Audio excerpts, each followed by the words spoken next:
Shalom, selamat sore teman-teman Desire, siswa-siswa Kristen YPDPA. Bersyukur sore hari ini boleh bertemu lagi dengan para sahabat di YPDPA, khususnya juga kakak-kakak pembina. Sudah lama saya tidak bertemu dengan kalian dan bersyukur kalau sore hari ini kita boleh beribadah bersama-sama. Nah, kita bersyukur bahwa masa remaja itu dikatakan di dalam usia 12 sampai 18 tahun mengalami perubahan fisik, psikis, serta perubahan secara mental. Saya yakin anak-anak yang angkatan sekarang ini, waktu Ibu pindah ke Surabaya, waktu itu masih anak-anak sekolah minggu, dan anak-anak remaja memiliki pergumulan tentang identitas diri, emosi yang berubah, ya, karena menuju persiapan masa dewasa, memiliki rasa ingin tahu yang besar. Dan menurut penelitian, ya, otak dalam tahap perkembangan paling pesat, masa kritis itu ada di dalam kehidupan masa remaja, yaitu 11 sampai 19 tahun. Di sini dikatakan otak mulai mekar, ya, kemudian memiliki kemampuan untuk berpikir yang baru. Jadi meningkatnya sambungan syaraf otak sehingga anak-anak remaja itu efektif mengolah info, sehingga orang-orang tua itu jauh gaptek dengan anak-anak zaman sekarang. Nah, anak-anak remaja juga memiliki kemampuan untuk mengekspresikan diri, sehingga memiliki gejolak emosi yang tidak stabil. Nah, tapi ada juga menurut analisis of New York Academy of Science, remaja sangat memperhatikan apa kata teman, apa yang orang lain pikirkan tentang dirinya. Dan juga anak-anak remaja dikatakan tidak pandai mengukur risiko, hanya bisa, ya, mengidentifikasikan diri tanpa bisa mengukur risiko. Maka di sini anak-anak remaja kalau kita lihat membutuhkan figur orang tua, butuh tidur lebih banyak. Bahkan dalam penelitian ini ciri-ciri remaja yang zaman sekarang dikatakan mulai narsis karena pengaruh hormon oksitosin, ya, mulai narsis dan sebagainya. Nah, oleh sebab itu tema pada sore hari ini sangat tepat untuk kita renungkan bersama. Apa yang kamu pikirkan? Nah, sebelum kita masuk dalam tema ini, mari kita berdoa.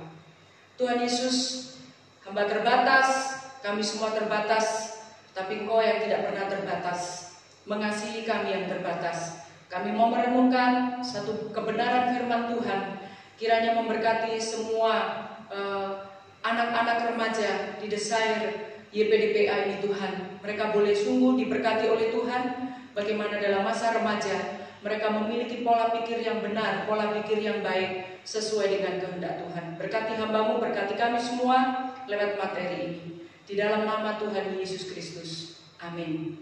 Nah, teman-teman yang dikasihi Tuhan, menurut penelitian manusia, satu hari itu kalau orang dewasa dikatakan berpikir 70.000 dalam waktu satu hari itu yang dipikirkan ada 70.000. Ya, kalau untuk rentang usia remaja mungkin di bawah itu sekitar 3.000 atau 3.500.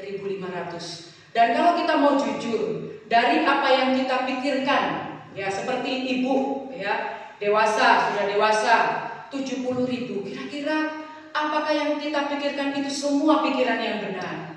Ataukah sebagian pikiran-pikiran yang salah dan pikiran yang negatif? Oleh sebab itu, tema kita pada hari ini adalah apa yang kita pikirkan, ya. Maka saya mengajak kita membaca firman Tuhan dari Kolose pasal 3 ayat 1 sampai ayat yang keempat. Karena itu, kalau kamu dibangkitkan bersama dengan Kristus, carilah perkara yang di atas, di mana Kristus ada, duduk di sebelah kanan Allah.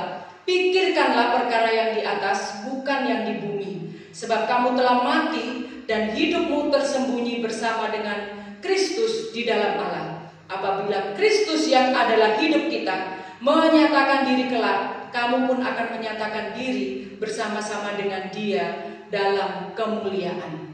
Kita melihat di sini, carilah Mencari itu adalah sesuatu yang diinginkan oleh hati kita. Ketika kita rindu, kita kepingin mau makan pakai ayam goreng, nggak mungkin kita tinggal diam, tiba-tiba ayam goreng datang. Tapi kita akan mencari, pesan, GoFood dan sebagainya. Ya. Kemudian dasar yang kedua, ayat yang kedua dikatakan pikirkanlah. Jadi arti pikirkanlah di sini selalu memikirkan. Apa yang diinginkan pikiran dan hati itu adalah sama. Kepala dan hati bergerak ke arah yang sama. Hati dan isi kepala itu di sini dikatakan diberikan kepada Kristus. Nah, apa yang kamu pikirkan? Kita akan melihat, ya. Jadi dalam hidup sehari-hari kita kadang-kadang ingin studi kita berhasil, tapi kita memikirkan game, sibuk memikirkan acara televisi, ya, sibuk online, pacaran, sehingga studi kacau. Hidup rohani kita ingin, ya, lebih kudus, lebih dekat dengan Tuhan. Tetapi pada waktu yang sama kita memikirkan kenikmatan dosa, ya.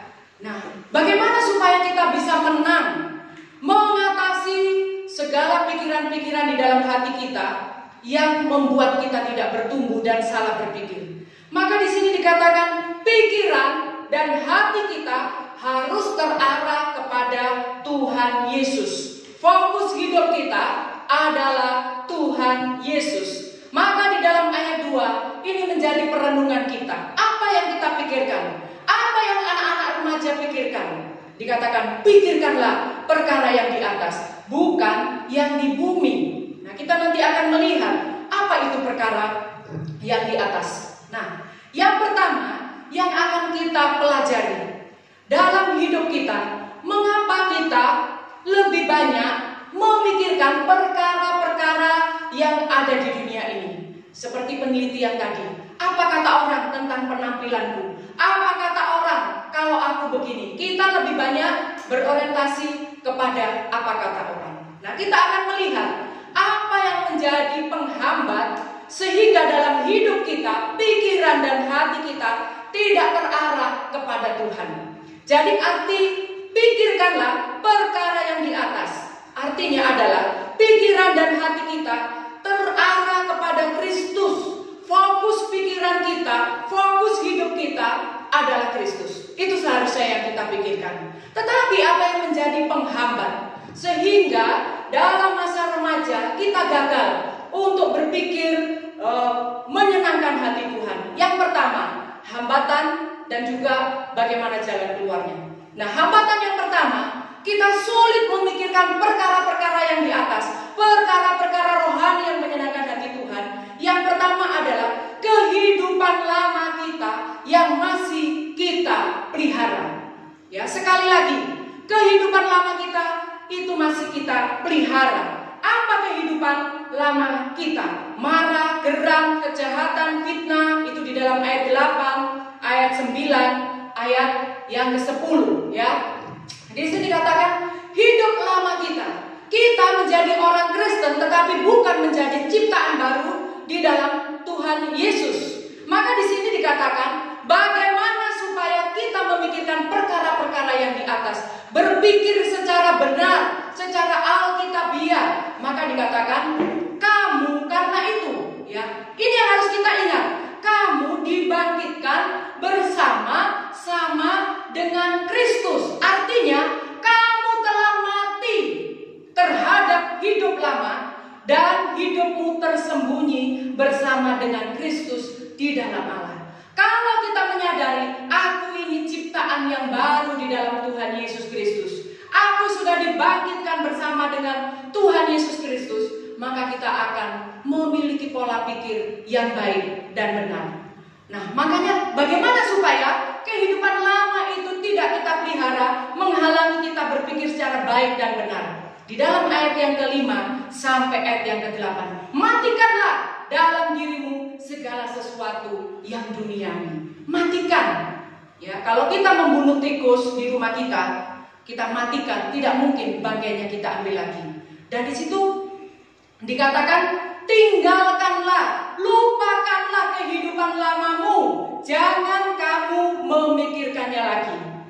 Kamu sudah tersalib bersama dengan Kristus, kamu dibangkitkan dengan Kristus. Maka sebagai orang yang sudah dibangkitkan oleh Tuhan Yesus Kristus adalah kita menjadi atau memiliki hidup yang baru. Dan hidup rohani kita harus terus-menerus diperbaharui menyerupai gambar Allah di dalam ayat yang ke-10. Di situ dikatakan, dan telah mengenakan manusia baru yang terus-menerus diperbaharui untuk memperoleh pengetahuan yang benar menurut gambar Khalqnya. Kunci yang pertama ini. Maka bagaimana?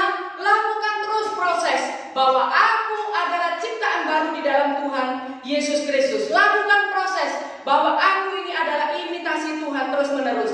Caranya bagaimana supaya menang? Dikatakan berdoa, membaca firman Tuhan, dan mengalami perubahan terus-menerus, ya. Pikiran, perbuatan kita terus-menerus diperbaharui oleh Tuhan.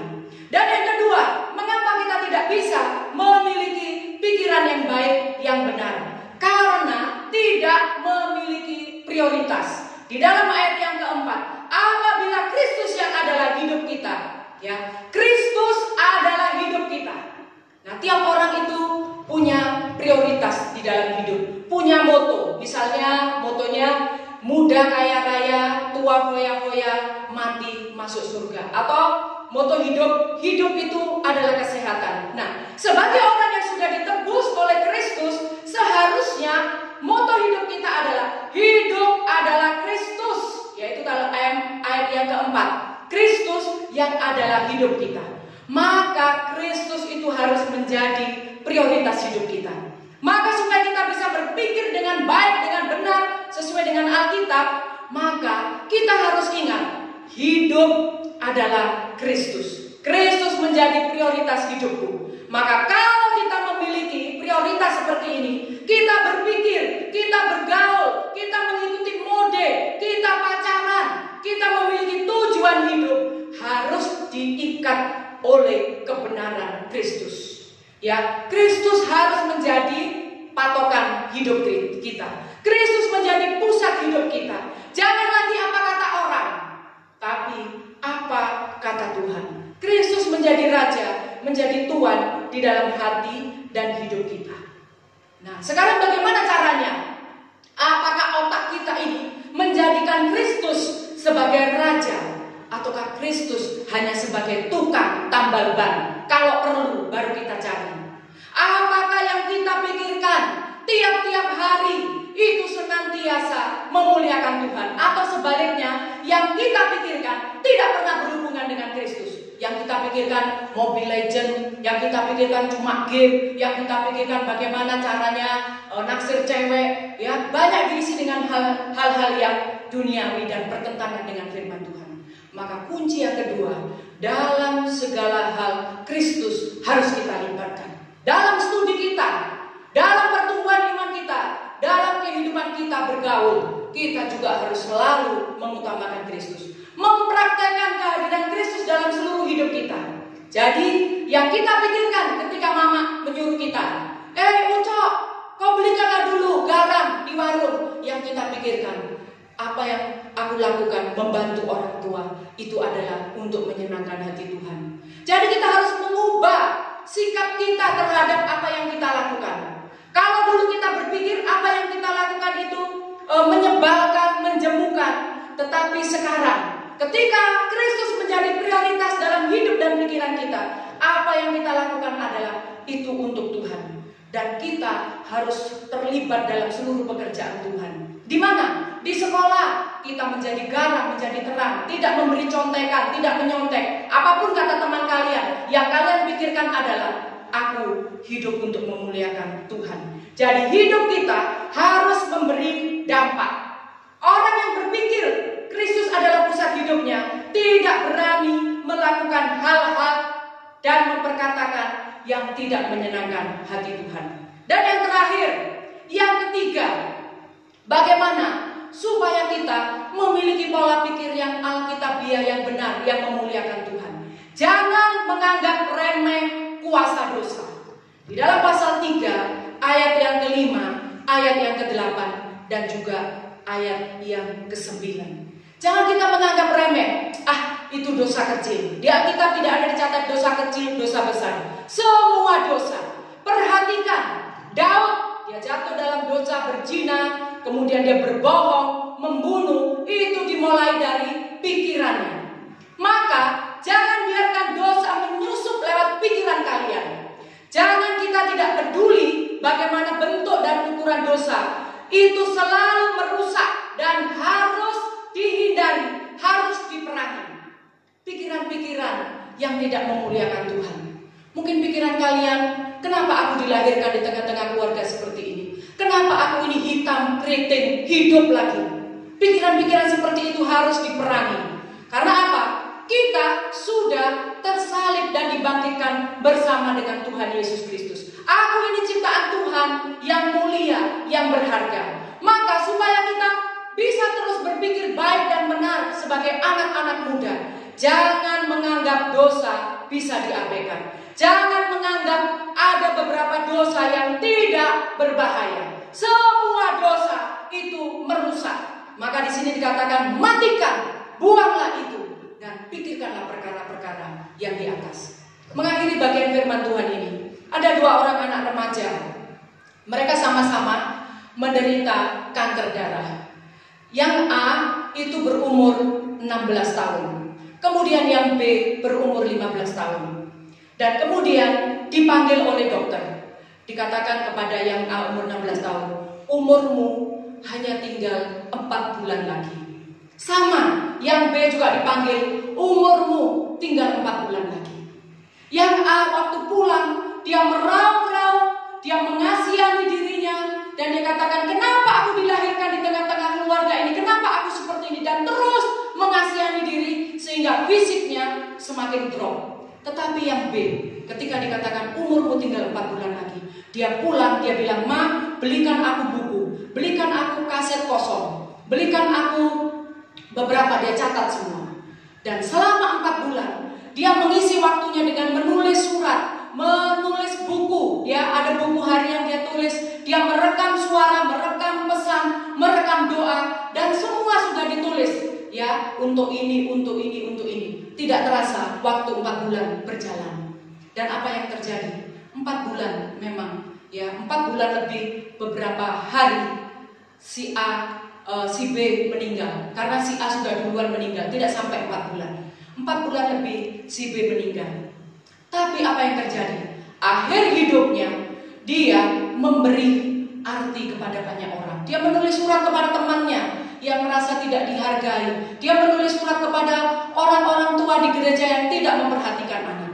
Sehingga 4 bulan itu diisi dengan hal-hal yang baik. Sama-sama sakit kanker darah, sama-sama kesempatan hidup hanya 4 bulan.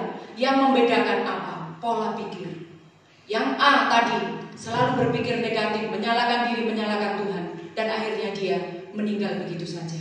Tetapi si B 4 bulan dia menggunakan seluruh hidupnya karena dia tahu, ya, orang percaya itu hidup dari apa yang dipikirkan. Dia percaya kalau hidup dan mati itu milik Tuhan, maka kalau dia hidup, hidupnya harus berguna. Sehingga apa yang terjadi? 4 bulan itu sisa hidupnya diisi dengan hal-hal yang memuliakan Tuhan, dan dia meninggalkan nama baik, meninggalkan peninggalan-peninggalan rohani yang luar biasa. Karena dia katakan, kronos, waktu yang aku jalani 4 bulan boleh sama dengan manusia, tetapi kairos, ya, bahwa apapun yang aku lakukan berdampak kepada kekekalan, berdampak kepada kedaulatan Tuhan. Maka apa maksud dari cerita ini? Apapun yang kita pikirkan, ingat, yang kita pikirkan itu membawa dampak kekekalan, baik untuk diri kita, baik untuk orang lain, maupun untuk pekerjaan Tuhan. Maka mulai sekarang, kalau kita mau berpikir hal-hal yang tidak memuliakan Tuhan, berpikir tentang hal-hal yang negatif, aku ini tidak berguna, aku tidak disayang oleh mama papamu, jangan lagi pikiran-pikiran seperti itu, membawa teman-teman semakin jauh dari Tuhan. Tetapi dalam kondisi yang justru apa orang pikirkan tentang kalian, katakan bahwa aku ini milik Kristus, aku berharga. Di dalam ayat yang keempat, Kristus adalah hidupku. Kristus adalah hidupku. Kalaupun aku hidup, kalaupun aku mati, aku harus memuliakan Tuhan. Karena apa? Di situ dikatakan, ketika nanti Tuhan datang kedua kali, dikatakan orang yang memiliki pikiran-pikiran rohani, pikiran-pikiran yang memuliakan Tuhan, dikatakan akan menyatakan diri kelak bersama-sama dengan Kristus dalam kemuliaan. Jadi apa yang kita pikirkan, apa yang kita ucapkan, apa yang kita lakukan, jangan sembrono. Jangan didasari dengan hati kita yang belum selesai dengan Tuhan. Markus 7 ayat 20-23. Apa yang keluar dari mulut kita itu najis, dan itu semua bersumber dari hati yang belum diperbaharui oleh Tuhan. Maka orang hatinya yang sudah diperbaharui oleh Tuhan, menjadi ciptaan baru di dalam Tuhan Yesus Kristus, akan terus diproses menghasilkan pikiran, buah pikiran yang baik untuk kemuliaan Tuhan. Jadi biarlah firman Tuhan pada sore hari ini memberkati adik-adik semua. Mari kita belajar berpikir yang baik, berpikir yang benar, berpikir yang memuliakan Tuhan. Jangan biarkan pikiran-pikiran sia-sia merusak hidup kita. Jangan biarkan pikiran-pikiran sia-sia membawa kita jauh dari Tuhan.